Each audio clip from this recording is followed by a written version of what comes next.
এই রায়টি যে ন্যায্য বিচার পাওয়ার কথা ভুক্তভোগীরা সেটি হয় না এবং এটি একটি ফেয়ার ট্রায়াল হয়নি। আমার জানা মতে majority of the country in the world আপনার মৃত্যুদণ্ড একটা ন্যায়সঙ্গত শাস্তি। আন্তর্জাতিক মিডিয়াতে জনাব গাফফার ইতিমধ্যেই বিভিন্ন মানবাধিকার সংস্থা যে অ্যামনেস্টি ইন্টারন্যাশনাল জুলাই এবং আগস্ট ম্যাসাকারকে তারা প্রতিবাদ জানিয়েছিল এবং সুষ্ঠু তদন্তের মাধ্যমে দোষীদের বিচারের আওতায় নিয়ে আসার আহ্বান জানিয়েছিল, সেই একই অ্যামনেস্টি ইন্টারন্যাশনাল বলেছে এই রায়টি যথেষ্টভাবে যে ন্যায্য বিচার পাওয়ার কথা ভুক্তভোগীরা সেটি হয় না এবং এটি একটি ফেয়ার ট্রায়াল হয়নি এবং যে প্রসেসের মাধ্যমে দ্রুত গতিতে এই মামলার কার্যক্রম সম্পন্ন হয়েছে, এই কার্যক্রম সম্পন্ন হওয়ার কারণে তারা প্রশ্ন তুলেছেন। শেখ হাসিনার পক্ষ থেকে বিভিন্ন সময়ে আলোচনায় এসছে যেই ডিফেন্স আইনজীবীদেরকে এখানে নিয়োগ দেওয়া হয়েছে তাদের আসলে কতটুকু সক্ষমতা আছে এ ধরনের মামলা পরিচালনা করার জন্য এবং একই সাথে তাদের কতটুকু সদিচ্ছাও ছিল এই মামলা পরিচালনা করার জন্য। আমরা জানতাম যে স্কাইপি কেলেঙ্কারি যখন মানবতা বিরোধী যুদ্ধাপরাধীদের বিরুদ্ধে মানবতা বিরোধী অপরাধের যখন মামলা চলছিল, আমরা আমরা জানি যে স্কাইপি কেলেঙ্কারি কিভাবে এই মামলাকে ফ্লট বা প্রভাবিত করেছিল কিংবা কিভাবে এই পুরো বিষয়টিকে বিতর্কিত করেছিল এবং কিভাবে জাস্টিস বা বিচার প্রক্রিয়াকে প্রশ্নবিদ্ধ করেছিল।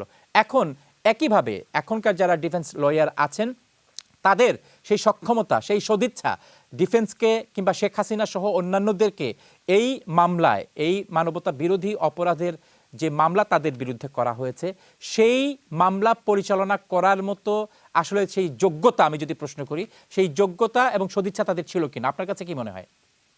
ওয়েল, আমার অ্যামনেস্টি ইন্টারন্যাশনাল এবং অন্যান্য জাতিসংঘ মানবাধিকার কমিশন ওনাদের যে প্রতিক্রিয়াটা ওটা আমরা স্কিমিং করার সুযোগ হয়েছে। এতে করে আমার কাছে কোনো বিস্তারিত কোনো কিছু ওনারা বলেন নাই ওনাদের কি হিসাবে এই বিচার প্রক্রিয়া প্রশ্নবিদ্ধ হবে বা ন্যায় বিচার। দুটি বিষয় বলেছেন, একটি হচ্ছে যে ফ্রি ট্রায়াল হয়নি, আরেকটি বলেছেন তারা যে প্রসেসে এই মামলা দ্রুত গতিতে সম্পন্ন হয়েছে সেটি জাস্টিসকে রিফ্লেক্ট করে না। পয়েন্ট আউট করেছেন ফারহান ভাই অলরেডি, আমি এটাতে আসছি। ইন্টারন্যাশনালি আসলে এই মৃত্যুদণ্ড নিয়ে অবজেকশন অনেক মানবাধিকার সংগঠনেরই আছে।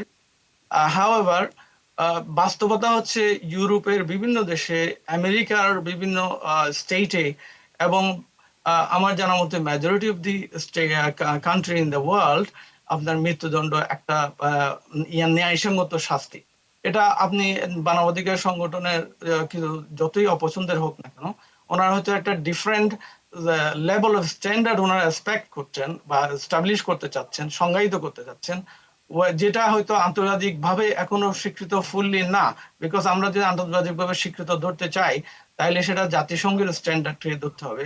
জাতিসংঘ যে মৃত্যুদণ্ড দেওয়াটাকে কোনো অন্যায় বা এই কারণেই যে একটা ট্রায়াল প্রসেস ভিসিয়েটেড বা ন্যায্য হয়ে গেছে সেটা মনে করে না। জাতিসংঘের কমিশনের যে রিফ্লেকশন বলেছে, ওনারা ক্লারিফাই করেছে যে আমরা যদিও মৃত্যুদণ্ডটাকে পছন্দ করি না কিন্তু আমরা মনে করি যে এটা বিচারটা যথেষ্ট ফেয়ার এবং ট্রান্সপারেন্ট হয়েছে।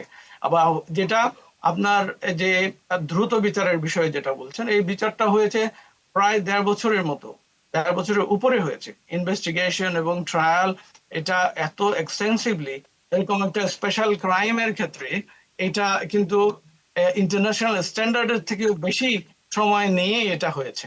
সুতরাং এটা ওনাদের যে এলিগেশন বা এটার বিরুদ্ধেও এলিগেশন আছে যে শেখ হাসিনা এবং ওনার যে আশ্রয়দাতারা আছেন এবং ওনার যে ইন্টারন্যাশনাল নেটওয়ার্ক এতদিন ধরে উনি ক্রিয়েট করেছেন, এটার ইনফ্লুয়েন্স খাটিয়েই ওনারা যথাযথ ব্যাখ্যা ছাড়াই ইন্টারন্যাশনাল যে অ্যাকসেপ্টেবল সংজ্ঞা আছে তার বিয়ন্ডে গিয়ে এই সমস্ত বিবৃতি ওনারা দিয়েছেন।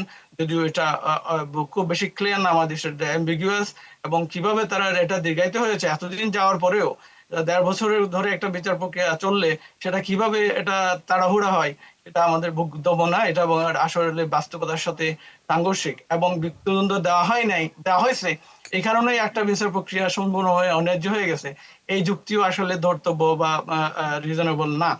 আর আরেকটা বিষয় হচ্ছে যে তারা স্ট্যান্ডার্ড ডিফেন্স দিবেন কিনা, দক্ষ আইনজীবী নিয়োগ করবেন কিনা, সেটা তো আসলে আসামি পক্ষের ব্যাপার।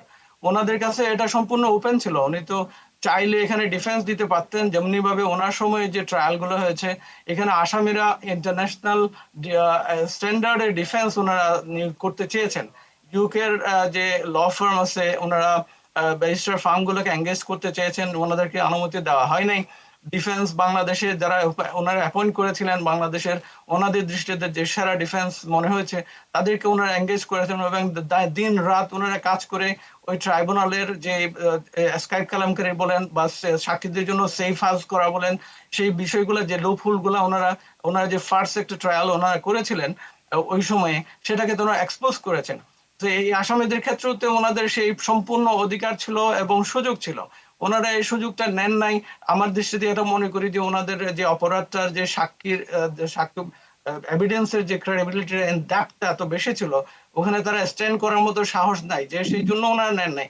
আদারওয়াইজ তারা তো আদালত ইনভাইট করেছে, আদালত যদি ওনার আসামিরা ওনাদের যথাযথ ডিফেন্স কাউন্সিল অ্যাপয়েন্ট না করেন, ওখানে ওনাদের ইন্টারন্যাশনালি অ্যাপয়েন্ট করতে পারতেন, অ্যাটেম্প নিতে পারতেন অ্যাটলিস্ট। ওনারা আগের বারে ইন্টারন্যাশনাল কাউন্সিল অ্যালাউ করে নাই, বাট ওনারা তো এবারে বলেছে যে আমরা সরাসরি সম্প্রচার করব, এবং তারা করেছে। এবং ইন্টারন্যাশনাল কাউন্সিল প্রসিকিউশনের পক্ষে অ্যাডভাইজার হিসেবে কাজ করেছে, এবং টবি গ্যাডম্যান এন্ড আদার্স। এবং ওনাদের তো সুযোগ ছিল অ্যাডভাইজার হিসেবে ওনাদেরকে অ্যাপয়েন্ট করার জন্য, এবং ওনাদের বিচারের মুখোমুখি হয়ে সর্বোচ্চ ডিফেন্সটা ওনাদের নেওয়ার জন্য। ওকে। তো সেটা তো ওনারা নেন নাই, সেটা তো প্রসিকিউশনের বা আদালতের দায় না।